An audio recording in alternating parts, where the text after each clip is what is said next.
friends, magandang araw sa inyong lahat. Ako po si Silver and welcome again sa ating Silver Lining Podcast, kung saan ang kwento ng buhay, pag-ibig, pag-asa at pananampalataya ay pinakikinggan at pinaparamdam sa puso.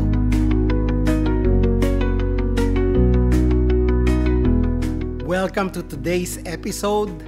Last month, pinag-usapan natin ang tree. Naalala nyo ba? Yung tree pruning. Ngayon naman, pag-uusapan natin ang napakasikat na tree. Ano yon? Sa mga sumagot ng Christmas tree, tama kayo.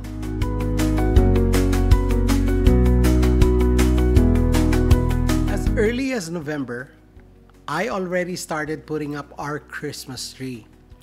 Minsan, may nagsabi, ang aga mo namang mag-decorate. Alam kong karamihan sa inyo alam na ito. But growing up in the Philippines, it's really part of our tradition. As soon as nag-umpisa ang Burr months, September pa lang, maririnig mo na ang mga Christmas songs sa mall at makikita mo ang mga bahay na may parol at kumukuti-kutitap na ilaw. And even now, living here in the US, I still carry that tradition with me. It's my way of keeping that Filipino warmth alive. Yung feeling of anticipation and joy na nararamdaman when we prepare for Christmas. This year, ginamit ko na uli yung dati. Ang mahal kaya ng Christmas tree. Yung height nitong sa amin is 8 feet, kasama yung topper. I wanted something simple but meaningful. Meron na itong mga Christmas lights na kasama. It can switch from white light to colored at iba't ibang choices ng settings. Pwedeng colored na may kasamang white lights o white lights lang. Pwede ring palitan yung speed ng patay sindi. Naalala ko nung bata pa ako dyan sa Pilipinas. Kasama ako ng mga ate ko na mag-decorate. Natuto akong gumawa ng snow sa pamamagitan ng perla na sabon. Tapos, inilalagay namin sa Chinese bamboo tree. Medyo iba ang ginamit ko dito kasi walang perlang sabon dito. Bumili ako ng artificial snow spray para may touch of winter white. Wala kasing snow dito sa Florida. Ginamit ko rin yung dating silver and white na garlands at yung lighted na ribbon. Nilagay ko paikot, pareho. Nagbigay ito ng glow. Sa tuktok naman, bumili ako ng bagong topper. Yung upgraded tree topper na may projector lights na umiikot na parang sumasayaw sa ceiling. LED siya, kaya tipid sa kuryente. At mas malawak ang sakop na area, yung projection. Kulay silver din, parang silver star talaga. Para bang reflection of heaven's joy. Yung mga Christmas balls, hindi ba basagin? Iba't ibang size at kulay. May kulay matte gray, shiny silver, and glittery na gray. Elegant siyang tignan. Minimal din. Pero, para sa akin, maganda na. Kung nandito ang aking dalaga, tinutulungan niya akong mag-put up nito. Dahil nandito siya ngayon, she helped me hang the balls. It becomes our bonding time. Minsan, tawanan, minsan tahimik lang habang sabay naming pinagmamasdan ang mga ilaw.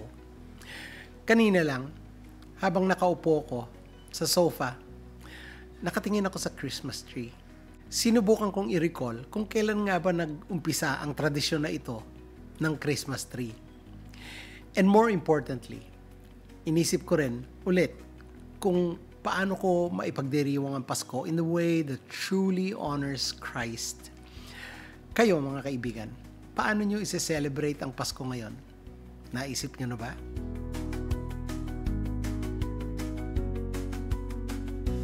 Pag-usapan muna natin ang history ng Christmas tree. Actually, ang Christmas tree has a very interesting history. Ayon sa nabasa ko, nag-umpisa ito noong 16th century sa Germany. Yung mga devout Christians ay nag-umpisang magpasok sa kanilang mga bahay ng evergreen trees para i-decorate. Sabi ng mga historians, si Martin Luther yung Protestant reformer. Hindi siya parehong tao ng isa pang sikat na Martin Luther, yung may king, si Martin Luther King.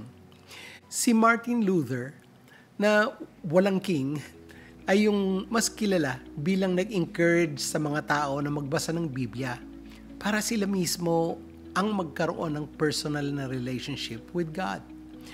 He changed the course of Christian history. Siya ang unang naglagay ng unang lighted candles sa taas ng tree. Nakuha niya ang idea pagkatapos makita ang mga kumukutitap na mga stars sa mga branches ng mga puno sa gubat. Gusto niyang gayahin yung napakagandang nakita niya sa gubat. Yung mga light shining in darkness sa mga puno. At nilagay sa loob ng bahay niya. Kaya nagpasok siya ng puno sa loob ng bahay niya at nilagyan niya ito ng mga lighted candles. Naging tradisyon ito sa Germany. Nung yung mga German immigrants ay dumating dito sa Amerika, kumalat agad yung tradisyon nila. By the 1800s, Christmas trees became the centerpiece of homes during Christmas season. Dito na naging popular ang Christmas tree. Yung evergreen tree, ang napiling Christmas tree kasi nananatili itong green kahit winter. Yung ibang trees, nagiging orange na pagdating pa lang ng fall season. Kaya yung evergreen tree ang ginamit ng marami dahil hindi ito nalalanta. Ito yung punong pagkatapos maputol, it stays green for a long time kahit sa loob ng bahay. Marami rin dito ang nagbebenta ng tunay at kapuputol pa lang na evergreen trees para sa Pasko. Kahit malamig ang paligid, kahit patay ang ibang halaman, ang evergreen tree ay nananatiling green and it remains alive. Yung pananatili nitong green, sabi nila, it symbolizes eternal life. Kaya, yan mga kaibigan, is such a powerful picture of our faith. That life in Christ endures, even in the coldest season of our soul. So, habang tinitingnan ko ang Christmas tree namin, with its silver glow and snowy white look, naalala ko what it truly represents. Sabi sa John 8, verse 12, I am the light of the world. Whoever follows me will not walk in darkness, but will have the light of life. Yung mga tiny twinkling lights sa mga branches nito, they remind me of Jesus, the true light who came to our dark world.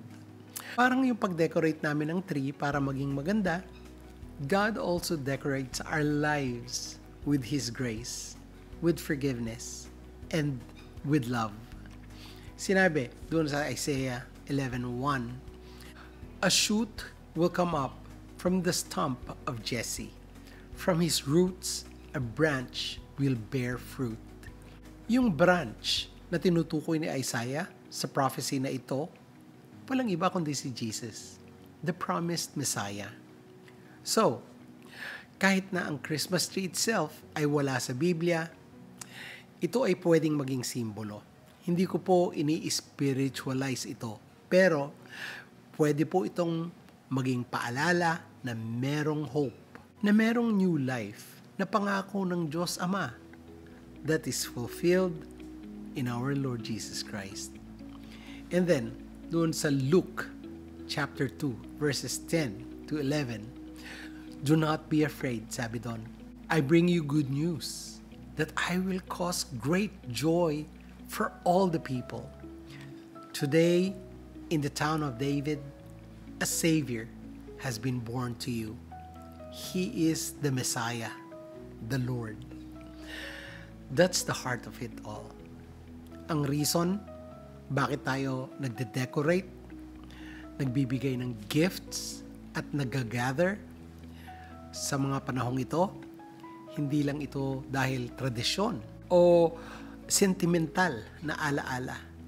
It is a celebration of God coming near to us. He is Emmanuel. Ibig sabihin ng Emmanuel, God with us. So, This Christmas, kung kayo ay tulad ko, gabi-gabing nakatingin sa Christmas tree, when you look at your tree glowing at night, mag-pause sandali, mag-reflect for a while. Let it remind you of the evergreen life that Jesus gives. Life that doesn't fade. Pagtingin ko doon sa star sa taas, I remember how it led the wise man to Jesus. Hayaan yung ilid din ng alaala ang inyong mga puso papunta sa Panginoon. At ang mga kumukutitap na mga Christmas lights, isipin nyo ang katotohanan ng God's light still shines in you. Ang Christmas ay hindi lang dahil bakasyon o celebration o ang nakagawian ng inuman na naman sa mga tulad kong nasa huling quarter na ng buhay dito sa mundo. Panahon na baguhin ang ating mga mindset. Christmas is about transformation. It's about hearts turning back to the Savior. So let's make this season more festive. Let's make it faith-filled. Magbalik loob sa Panginoon. Tara, pray na tayo. Lord Jesus, salamat po for coming into our world to bring hope, to bring peace, and to bring your light. As we look at the decorations of our home and see the beauty of our Christmas trees, remind us that you are the true light that never ever fade. Fill our hearts with joy, not just because it's a holiday season, but because you came to save us. Tulungan mo po kami, Panginoon, to carry the real meaning of Christmas.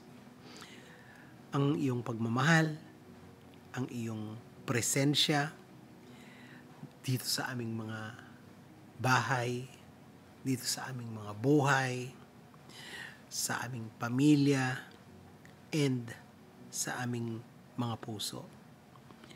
Salamat po muli. In your precious name we pray. Amen and amen.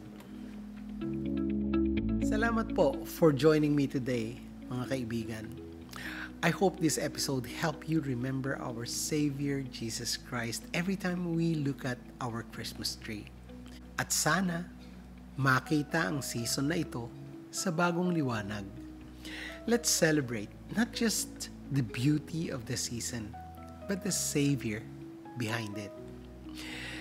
If this episode blessed you, share it with someone who needs encouragement. You can follow or join my journey by subscribing to Silver Lining, where faith meets real life. Salamat po muli. Ako po si Silver. Merry Christmas in advance. And may your home be filled with peace, with light, and love that lasts all year long. Bye. God bless. Stay anchored in the Lord Jesus Christ, and Shalom.